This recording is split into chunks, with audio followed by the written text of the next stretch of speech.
Hi everyone, I'm Nikki and I'm the CEO at Moringa. So it's so interesting with technology because technology is such an incredible force for where we're going in the future. If you think about all the things that have changed so much in the last 40 years, most of them have been technology driven. So imagine what we're going to see in the next 40 years. And in order to really take advantage of that, in order for organizations to be able to get value from that, they need really strong technology leaders. And that means leaders who are not just strong in technology and the technical skills, but leaders who are strong in business skills, leaders who can lead teams, leaders who can think big, leaders who can make things happen, and leaders who can speak the business talk that really makes leaders, technology leaders, effective in an organization. Now, with AI and everything changing at an even more rapid pace than it's changed before, the particular skills that leaders have is becoming even more critical. And honestly, one of the biggest skills that leaders need right now is the ability to lead change.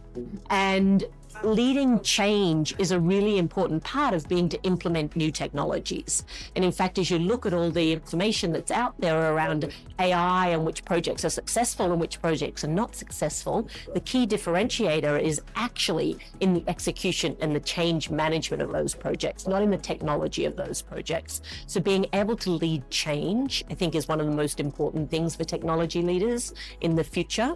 And another of the really important things for technology leaders is actually around getting clarity around where people are going and continuous learning.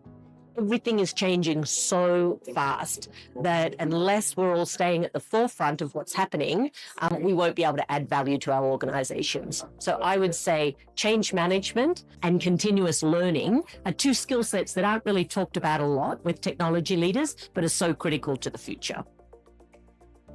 So our Tech Leadership Accelerator program is designed to exactly close the gap that we're seeing in terms of skills gaps, in terms of how do you think big, but even more so, how do you communicate that value to the organization? Because organizations need to see ROI. Organizations need to see business impact. And, you know, we were just speaking with George, and something that he said really stood out to me, and that is that he spent more time with the CFO than with any other people within the organization. And that's because tech leaders need to be able to tell stories, and they need to be able to tell business stories. And that's not something you learn organically. And so that's why we've put this program together to help leaders, emerging tech leaders, understand those skills, practice and develop those skills, and learn from the best in the industry. I consider myself a business leader of technology and technology organizations. And I think as business leaders, there's a range of things that we need to focus on. But I think the one area that I'd like to grow the most in is being able to really be able to see and understand what's going to happen 3 years in advance, 3 to 5 years in advance. That's really the level that CEOs should be looking at, and being able to see what's coming so that we can prepare the talent now so that we have the skill sets that we need when we get there.